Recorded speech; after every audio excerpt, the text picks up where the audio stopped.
Welcome to the Practice You podcast. My name is Elena Brower.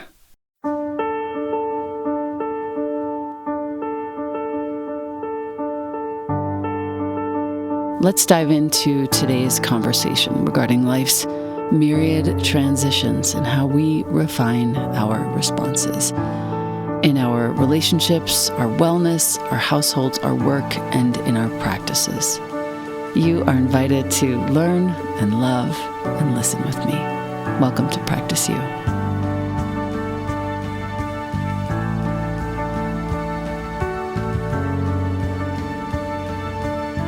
Welcome back to the podcast. I have with me today a very dear friend with whom I have sort of walked and traveled for some time virtually, and she's a teacher. She's the founder of Meditation Pusher, which is a unique meditation, mindfulness, and mindset training company. Her name is Alicia Mathlin, and she's been teaching dynamic teams, professional athletes, entertainers, young people for almost a decade. She teaches in a warm, funny, relatable manner.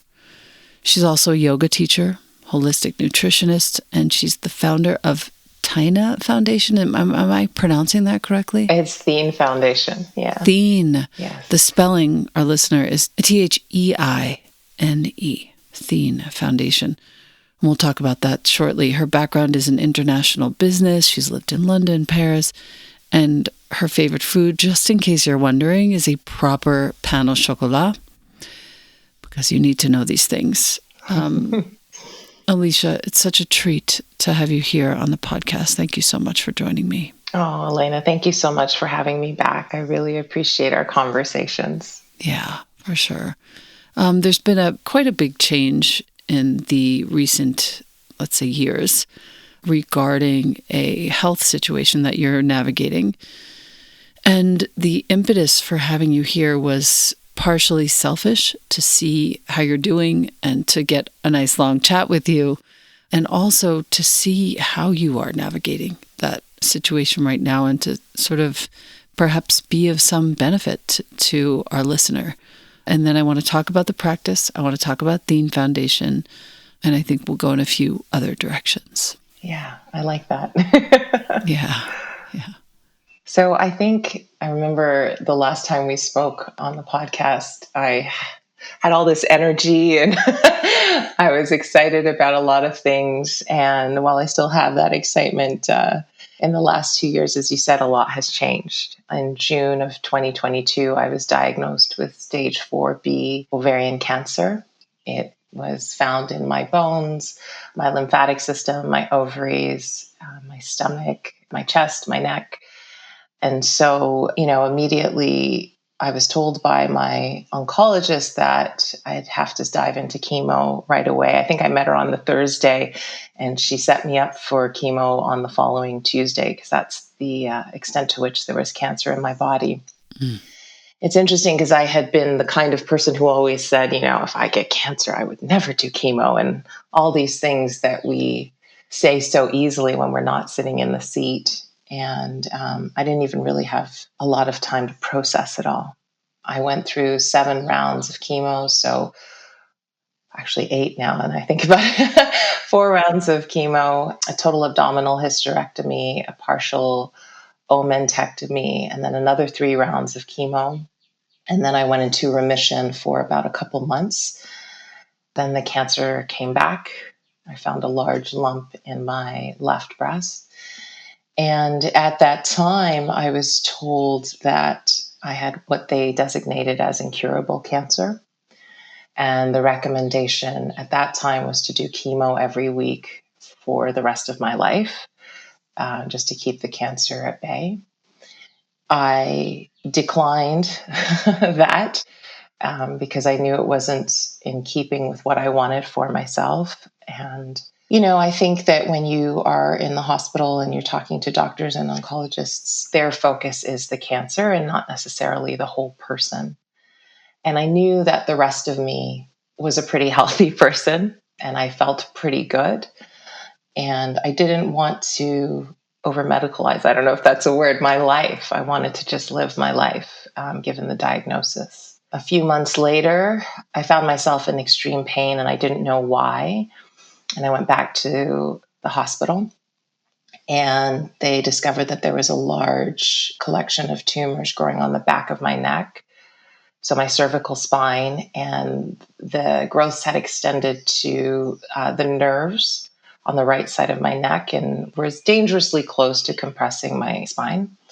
And so I had emergency radiation for 5 days straight. And then, and this is the last part, because let's get on to better things. Radiation actually wears off. I don't know if a lot of people know that. It only lasts for about 6 months or so, 3 to 6 months for some people. And for me, I fell somewhere in between and I started to feel pain again. And the palliative team gave me a decent set of painkillers, nerve depressants, and opioids to help. And the opioids did not agree with me. They made me very depressed and really diminished the quality of my thinking.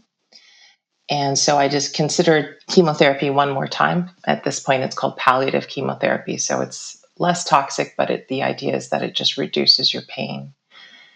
And my body did not respond well. And this was February of this year. So now we're in 24.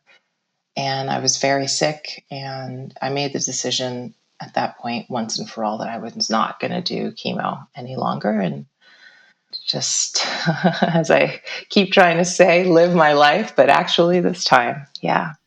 What's interesting is when we got on this call, our listener just sort of, greeting each other before we started recording for you. Alicia was telling me that she's now boxing. Yeah. And has some shift in her energy. I'm so curious to hear how this goes. And I just want to offer a caveat to our listener. Perhaps you might be going through the same thing, or you might know somebody who's going through the same thing. And with great delicacy and care, do we transmit Alicia's story, not as some sort of prescription or prescriptive, but as Alicia's story. So if you're going through it, or you know somebody who's going through it, please do not think that this is the way it should be, could be, must be. This is just what Alicia has chosen and is happening for her. So, to that end.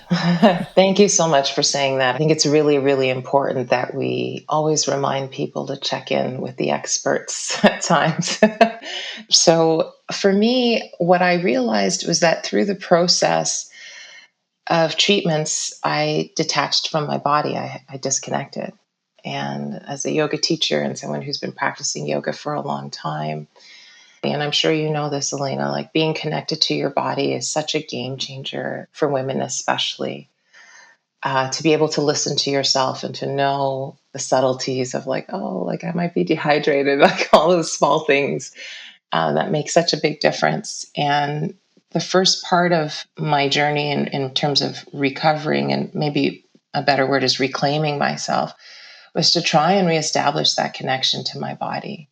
And the best I could do was to just start stretching. I couldn't even do yoga yet. The radiation had created a lot of damage in the back of my neck. And, when you think about things like downward dog or even child's pose, I actually still can't do those poses, but I thought, okay, I can stretch my body. Let me just start with that. And I just started to stretch and move every day and pair my breath to the movement to really just kind of feel into myself again. And also I realized that I had a lot of work to do in the realm of what I feel like is apologizing to my body. I don't know if that's the right way of saying it, but I felt like I had betrayed my body by putting it through so much pain and the treatments and all the blood draws and all these things. And I don't know if anyone else can understand that, but I felt like just engaging in movement and getting out of my head and my emotions was the first step. And I did a little bit every day, until I could start to do yoga, like actually be strong enough to do yoga. And it's very humbling to come from a decade of teaching to start at the beginning. And I think it's really important to say to everyone that whenever you need to start at the beginning for whatever you need to restart, please accept that that's where you are, and don't get caught up in that, and take that first step, even if it's the tiniest step. I mean, that was just 3 months ago. And now I'm at the point where I'm doing yoga, I'm doing Pilates, I'm doing boxing, as you mentioned, beginner boxing, but it's just so exhilarating and so fun for my body to trust me again and for me to trust my body. It's hard to believe that, I could hardly walk across my own home just a few months ago. And now I can, get through an hour's workout. And every day I ask myself, like, where are we today? And sometimes I can go the distance and sometimes I'm back at the beginning again.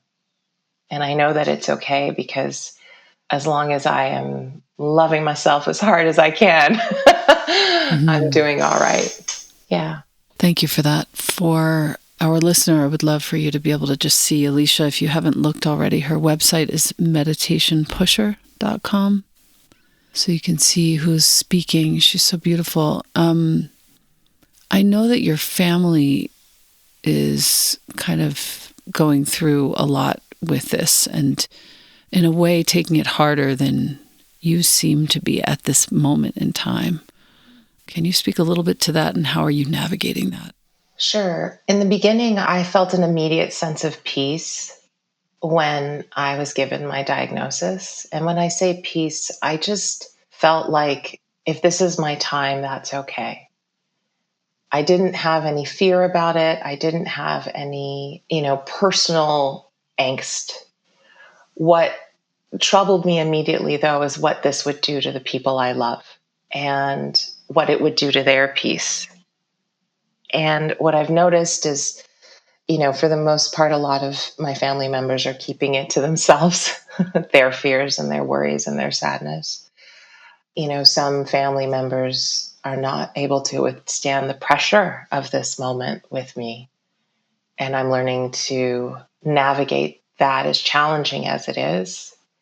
My mom had a major seizure last year, and we were told that it was dementia-induced epilepsy. And it's not lost on me that the stress of both what I'd been going through and the loss of my grandmother all at the same time, had a tremendous impact on her mental and emotional health, and obviously the dementia. And so I carry, more than anything, more than the worry of dying, I carry a sense of guilt around all the pain and sadness I've caused. And logically, we know that it's not our faults, right? Like, I get that. But it's hard not to feel. And it's hard not to feel responsible for it. And so I'm in therapy every week. And I recommend that to anyone who feels like they don't want to, spill out their emotional well-being on the people closest to them, because most people don't have the scope for this. And it just felt responsible to be in conversation with a therapist that specializes in oncology and palliative care. So I do that every week. So that's one way I navigate it.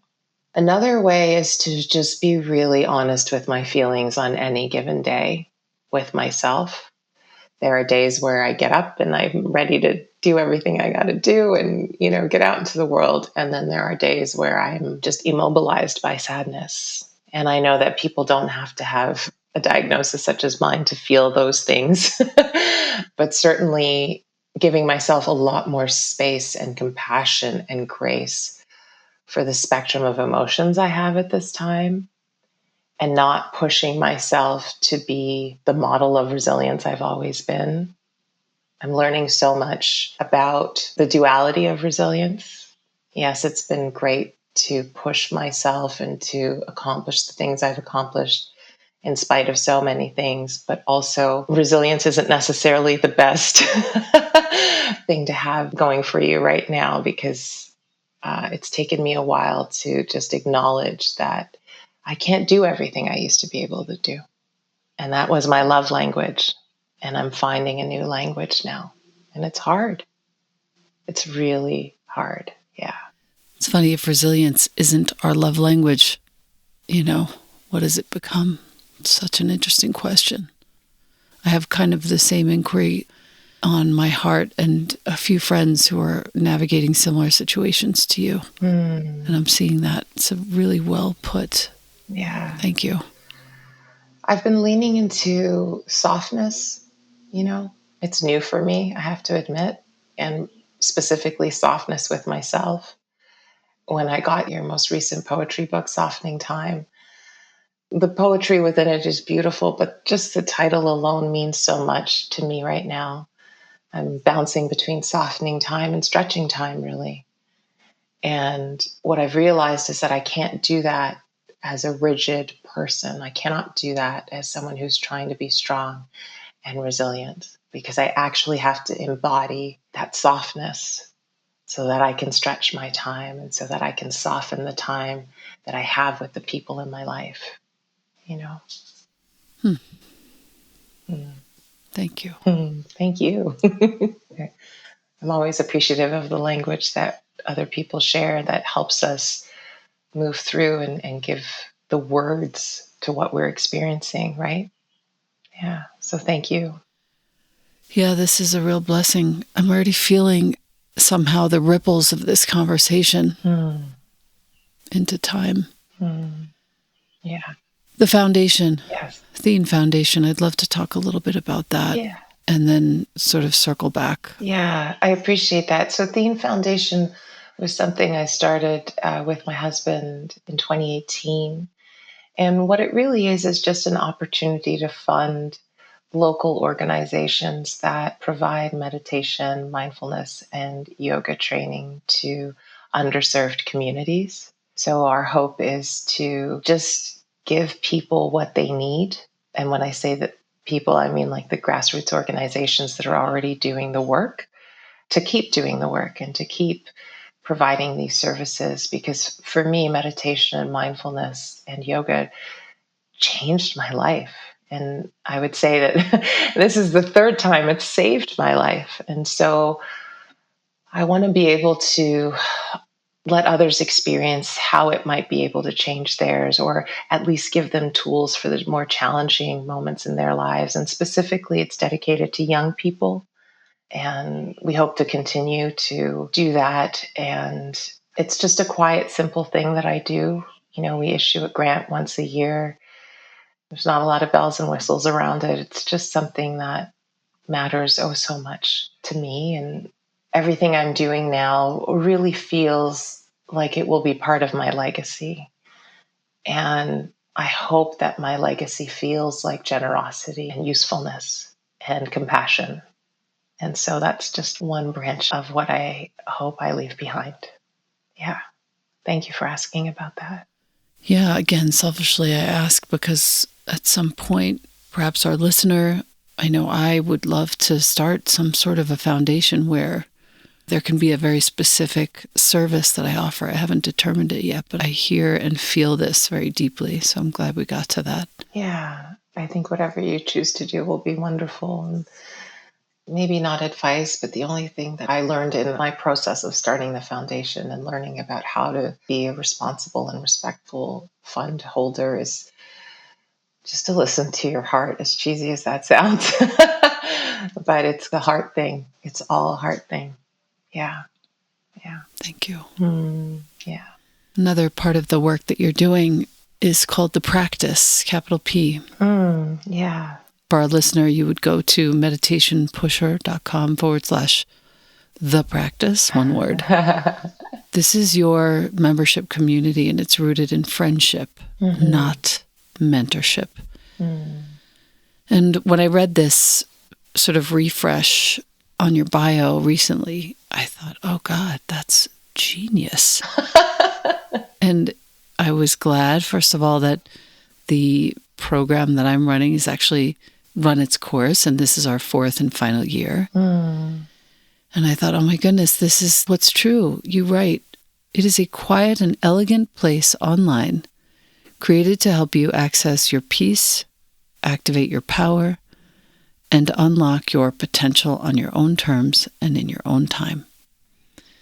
And what a wonderful way to welcome us into your world, your corner of the world. And I wonder if you could share with us a little bit about what that looks like and how our listener could come to know the practice a little more closely.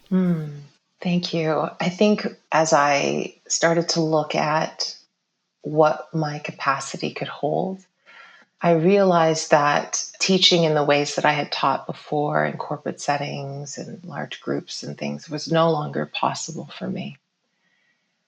And I wanted to create something that felt like you were still with me, that we were sitting over tea or coffee and talking about your life. And I gave you some pretty solid advice based on my own experience, the way friends communicate without having to cut through noise, without having to cut through platforms or algorithms or all these things that I think create barriers to us listening to ourselves. The purpose of the practice is ultimately to redirect you back to yourself. And yes, we'll learn things like meditation and mindset and mindfulness and how to apply those things in our lives. But ultimately, it's really about community and us being there for each other. And specifically, me being there for you in the way I've been there for so many students over the last decade. And it's just the thing that I feel like is the most important thing for me to do with my time right now is to pour it all out, you know, like those long conversations that we have with our closest friends. I'm going to put in all the deep stuff, but I'm also going to put in all the fun stuff as well, like my favorite mascara and things of that nature, because that's what we do within our friendships. We bounce around from the deep to the shallow and everything in between. And this is just a place for us to be in connection and community with one another softly, you know. Yeah. And is that currently running? Is that to come? It is to come. Right now, I have a waiting list on the information page on my website, the page that you mentioned. I have been working on this for quite some time. And because I've been in this deep immersion life course in the last 2 years, the shape keeps changing. And I'm learning through the counsel of very good friends to just start it and to stop waiting for it to be finished. Because I think if I do a good enough job, it'll never be finished. And so I'm hoping that my courage and my capacity line up in time for it to be launched very soon. But there is a waiting list there right now that is just pretty easy, you know, first name, last name, and email. And I'll be in touch as soon as I can. Thank you for asking about that. Yeah. Yeah. It's nice to feel that sort of support. I just put my name on the list. Oh, thank you. But I had another thought too. I was thinking that maybe it might be nice to, like, this might sound crazy, but I'm going to offer anyway. Should you need kind of an assist, a co-facilitator, somebody to help with sort of back end things during these months as you get going, I would be really honored to be that person. Oh my goodness. Elena, Yeah. First, thank you. You're welcome. I feel that like I just had a ripple of goosebumps through my body. Me too. But also because this is a full circle moment for me somehow. Over a decade ago, when I first came upon yoga, my mom bought me The Art of Attention that you wrote with your co-author there. And forgive me for not remembering her name at this moment. Erica Jacob. Erica She Jacob. was She the did artist. the drawings, yes. Phenomenal. And I remember reading through that book and just feeling like, wow, this woman's amazing. And then when I joined doTERRA, you were in London doing the conference there at the time. And I couldn't go, so my best friend went and recorded it for me. And I've been following you quietly for such a long time, and I actually don't remember the moment we first connected, but it has always been a dream of mine to do something with you. And however this unfolds, this feels like a dream come true in this moment. And I just wanted to share with our listeners that the secret to manifestation is patience. What a beautiful story. Wow. Yeah, you've been a through line in my life, and may it continue. Thank you. May it continue. Yeah. Yeah, I'd be down for whatever you need. Thank you, Elena. I appreciate Once that. you have it going, just send the schedule and I can like be on call or whatever. I would be honored. Yeah. Yeah. Let's make some magic together. Thank you. I think that that's true. Yeah. I think the last sort of moments should be filled with some fun, easy, sweet questions. Thank you. And just for today, okay. These questions are all pertaining to just today as you and I are here talking. What are you most excited to eat or drink? Oh, I have been on a journey with the eating and drinking not drinking because I don't drink alcohol, but I've been really enjoying food because my sense of taste is back. Like I'd gone for about 1.5 years without being able to taste things properly. And it's so interesting how you just throw out all the restrictions that you had once had, thinking that, you're just enjoying food. I am most excited to eat pasta in Tuscany with my mom. Yeah. I don't know when that's going to happen, and I haven't even made a plan, but I'm putting it out there because the joy on her face will probably nourish me just as much as pasta in Tuscany will. So yeah, that's what I'm looking forward to food-wise. Yeah. Before we go any further, I dare you to actually do it. Oh, I'm going to. I've been practicing travel. Earlier in April, I went to Costa Rica. That was a 5-hour flight, and I was able to do it. I was strong enough. I had no symptoms. And so I'm ready to get over to Europe now. I think my body can take it. And so, part of the working out is just literally about getting strong enough to do the things that I absolutely want to do. Yeah. Phenomenal. Yeah. Wonderful. And what does spirituality mean to you today? Today it means silence. I work really hard on being as quiet as I can so that I can hear what I need to hear from God, from nature, from the people that I love, and from the people that love me, and also from the cashier at the grocery store. I am doing my best to be as quiet as I possibly can so that I don't miss anything. The world feels so noisy right now. And to me, spirituality means being in communion with silence so that we can really listen to our lives and to everything. Thank you. Thank you so much. And what do you feel for today is going to be the most supportive practice just for today? I think it would be just to not do boxing or not do strength training. I think just to do 10 sun salutations and breathe as deeply as I can and move as slowly as I can would feel the most supportive for me today. Thank you. Thank you, Elena. And just 2 more questions. These are all just coming off of my heart and not written down. I love it. I love it. Yeah, the first one is, aside from Tuscany, is there anything else that you feel it would be really, really good to do before this life transforms? I would like to fully forgive myself for all the things that I haven't quite forgiven myself for just yet. I managed to get through the whole thing without tears until now. Yeah. That's a really, really solid teaching. Thank you. For all of us.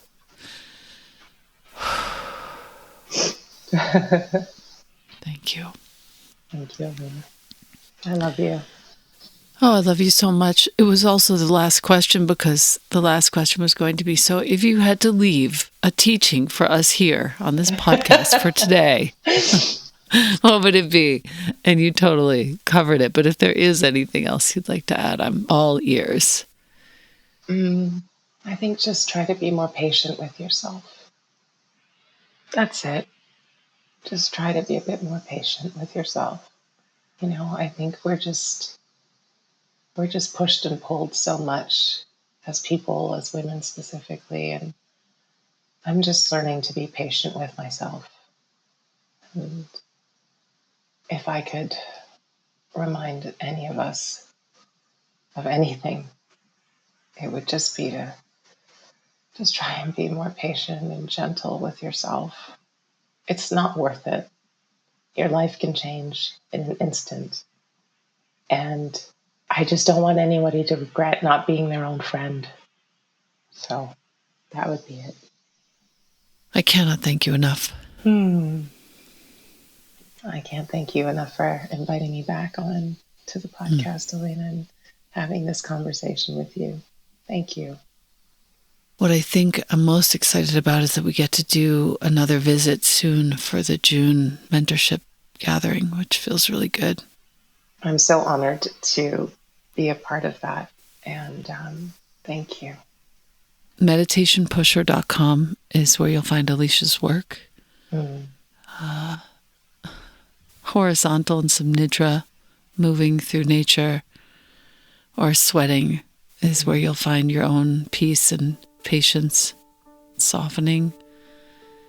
And I hope for all of us that this episode really does benefit all beings in all realms throughout time. And Alicia, you are by far one of my top heroes on this planet in this lifetime. And I thank you so much. So much. Thank you, Elena. Thank you. Deep bows of gratitude. Thank you.